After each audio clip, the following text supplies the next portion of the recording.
Bien, pues antes de nada, antes de hablar del despliegue de las máquinas virtuales, tenemos que volver a recordar este gráfico que ya vimos anteriormente y que se suele utilizar en prácticamente, bueno, pues cada vez que quieres enseñar esto de la nube, bueno, pues este gráfico lo vas a ver muchísimas veces, probablemente también si quieres aprender AWS o quieres aprender Google, este gráfico, bueno, pues lo vas a ver mucho. Y es que tienes que tener muy claro que cuando hablamos de Infrastructure as a Service, nosotros como clientes de Azure podemos elegir la máquina virtual, el sistema operativo, las aplicaciones, los datos y demás que mantenemos, pero no elegimos en ningún caso lo que está por detrás a nivel de hardware, es decir, el almacenamiento, la red y los hosts que están detrás de nuestras máquinas virtuales. No vamos a poder decidirlos y obviamente es algo que no nos atañe, o sea, lo que pase en eso no nos atañe, pero vamos a ver más adelante que sí que obviamente Azure no puede asegurar que una máquina virtual que esté en un host no se pueda corromper por alguna cosa que le pase al host o por que pase algo en los datos. Y veremos más adelante que bueno, pues hay formas de evitar esos posibles fallos o incluso cuando Azure tiene que actualizar su infraestructura, ¿vale? Que puede ser que apaguen el equipo y si nosotros no tenemos un respaldo de nuestra máquina virtual, pues no vamos la vamos a perder en esos momentos. Así que vamos a ver que Azure pone a nuestra disposición, obviamente pagando más que si tuviéramos una máquina virtual, opciones de alta disponibilidad para no tener esto. Simplemente que tengas claro que nuestra máquina virtual o sea, nosotros controlamos la máquina virtual y el sistema operativo y en el siguiente módulo que vamos a ver, esto ya no lo controlamos. En el módulo siguiente que hablamos de web apps y de Kubernetes y demás, pues esto ya pasa a ser Platform as a Service y no lo controlamos, ¿vale? Así que nada, antes de lanzar una máquina virtual tenemos que planificar qué vamos a lanzar, ¿vale? Algunas planificaciones serán pues más intensivas y otras menos intensivas, pero tenemos que tener muy claro antes de empezar qué red vamos a utilizar o si la vamos a crear desde cero para nuestra máquina virtual. No podemos lanzar una máquina virtual sin red, sin que exista previamente o que la creemos directamente en el momento de lanzar una máquina. No vamos a entrar en detalle en esto porque ya hemos visto cómo crear las redes, aunque te enseñaré ahora más adelante si quieres crear una red, aunque bueno, hemos ido haciéndolo durante el curso y deberías tener más o menos unas nociones de cómo crear estas máquinas virtuales, pero bueno, ahora vamos a entrar en detalle en todas las opciones. Lo siguiente, crear un nombre de la máquina virtual, lógicamente. Azure nos da una serie de recomendaciones para esto, pero cada uno hace un poco lo que quiere. Ellos te hablan de que utilices, pues si está en preproducción, si está en producción, el servicio que está utilizando, etcétera, etcétera, ¿vale? No vamos a entrar en esto porque aquí cada empresa normalmente suele tener su propia nomenclatura. Lo más importante cuando lanzamos una máquina virtual, pues es decidir la ubicación de la máquina virtual, en qué CPD se va a lanzar, ¿vale? Y para ello, pues tenemos las regiones de Azure, que ya las conoces, y nos va a determinar una serie de cosas que vamos a ver más adelante, tener esta ubicación, elegir una ubicación u otra. Lo siguiente sería elegir el tamaño de la máquina virtual, tanto a nivel de procesador, memoria como de disco, y esto nos va a permitir elegir el modelo de precios que estamos utilizando, sobre todo cuando ya elijamos el disco en sí, ¿vale? La calidad del disco que vamos a utilizar. Y para ello, bueno, pues obviamente estamos hablando de dónde vamos a almacenar esta máquina virtual, ¿vale? Y lo siguiente sería elegir el sistema operativo, ¿vale? Vamos a ver que tenemos tanto máquinas Linux de muchos tipos como Windows. Así que con esto claro, tenemos que pasar a la ubicación lo primero, y es que tienes que tener muy en cuenta que la ubicación que elijas puede limitar las opciones disponibles de la máquina virtual. ¿Qué significa esto? Bueno, pues significa que, por ejemplo, el norte de Suiza no tiene la disponibilidad, no tiene las availability zones ni las zonas que son las zonas de disponibilidad, que veremos más adelante lo que son. Y bueno, pues por ejemplo, el oeste de Estados Unidos sí que lo tienes, con lo cual, si necesitas una serie de funciones, tienes que mirar que tu región donde la estés lanzando, bueno, pues las tenga disponibles, ¿vale? No todas las tienen, así que antes de elegir la ubicación de las máquinas virtuales, deberías decidir, deberías mirar en Azure, ¿vale? Si esa ubicación contiene todo lo que tú necesitas para esa máquina. Y por último, hay diferencias de precios entre las distintas ubicaciones, no solo por la que las tengas más lejos, sino porque las ubicaciones, bueno, pues cada una tiene su precio. Y aquí, lamentablemente, lo único que podemos hacer es revisar la calculadora de Azur para ir viendo las diferentes opciones, calculadora que ya vimos en otro módulo cómo utilizarla. Una vez que hayamos elegido la ubicación, tenemos que tener en cuenta los costes. ¿Qué significa esto? Bueno, pues significa que nosotros tenemos que tener en cuenta que cuando nuestra máquina está encendida se nos cobra, y cuando está apagada, a nivel de proceso, ojo, a nivel de cómputo, es decir, a nivel de procesador y de memoria, no se nos cobra porque no lo estamos utilizando. Pero sin embargo, nosotros cuando lanzamos una máquina virtual necesitamos tener almacenamiento, obviamente, en esa máquina, y eso se cobra esté apagada o encendida, ¿vale? ¿Por qué? Porque, bueno, es muy sencillo de entender. Ellos cobran por el almacenamiento que estás utilizando, con lo cual la máquina encendida y apagada está utilizando el mismo almacenamiento. La diferencia es que si está apagada, pues no estás utilizando un procesador y no estás utilizando una memoria y por tanto no te cobran por ello. Así que ten en cuenta que cada vez que lances una máquina virtual y la dejes ahí apagada, te están cobrando, ¿vale? Dependiendo de cuánto disco hayas elegido para lanzar esa máquina, si tienes discos de datos, etcétera, que lo vamos a ver ahora, bueno, pues te van a cobrar una cosa u otra. Así que si no vas a utilizar las máquinas virtuales, lo mejor es que las borres, ¿vale? Para que no te cobren. Pero, bueno, si por ejemplo las utilizas de lunes a viernes, pues deberías de crear tareas o deberías tú preocuparte de dejarlas encendidas de lunes a viernes y apagarlas los fines de semana, porque obviamente eso te va a suponer un menor coste en tu factura final. Ahora vamos a hablar del dimensionamiento y para ello directamente os quiero enseñar esta página de Azur que te voy a poner en los comentarios, en el enlace debajo del vídeo, porque directamente está aquí bastante bien explicado, y es que tenemos, Azur tiene diferentes series, ¿vale? Aquí cuando lancemos la máquina vas a ver de qué te hablo exactamente, dónde puedes elegir esto.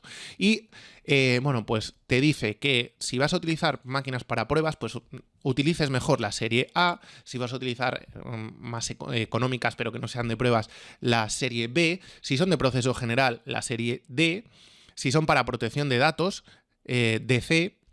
Y luego, por ejemplo, tenemos ya aquí las de alto rendimiento, que son las H, si están optimizadas para memoria y almacenamiento, las G. Aquí nos habla, por ejemplo, para las que están habilitadas la GPU, ¿vale? Porque queremos hacer, por ejemplo, simulación, aprendizaje profundo, representación de gráficos, edición de vídeo, por ejemplo, sería muy importante, utilizar las N, que son las más caras. Por ejemplo, las M y las MV2 son para todo lo que tenga que ver procesos complejos que se requiera mucha memoria, como son SAP HANA y demás, ¿vale? Y la L sería, por ejemplo, para utilizar las bases de datos, ¿vale? Están optimizadas para almacenamiento, ¿vale? Te lo dejo en los comentarios para que lo revises y que lo tengas en cuenta a la hora de elegir tus máquinas virtuales. Bien.